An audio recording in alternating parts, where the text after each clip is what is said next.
Our other top story tonight, the Buckeye State legalizing medical marijuana, and now we're learning more about who would be able to use it.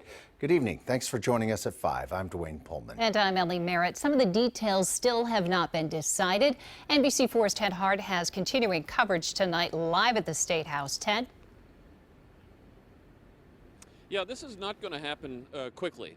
The law takes effect in 90 days from today, so that's the first week in September. But even then, a medical marijuana advisory committee will still have to come up with rules and regulations for the growers of the marijuana, for processors, and for the dispensaries that will dispense medical marijuana. So to get this whole program up and running could take up to 2 years.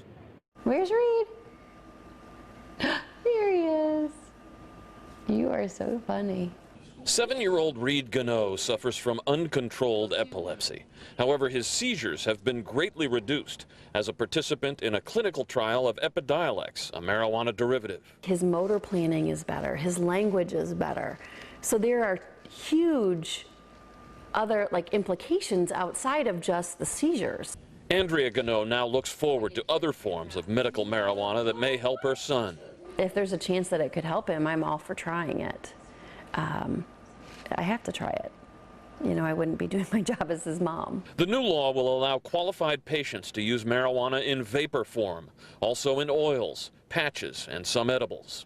Rules on how the state will regulate and license medical marijuana cultivators, processors, and dispensaries are still months away.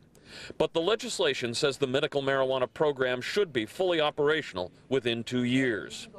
But for Andrea and Reed Gano and others like them, there's a possibility the state will establish reciprocity agreements with other states that would allow them to get medical marijuana sooner.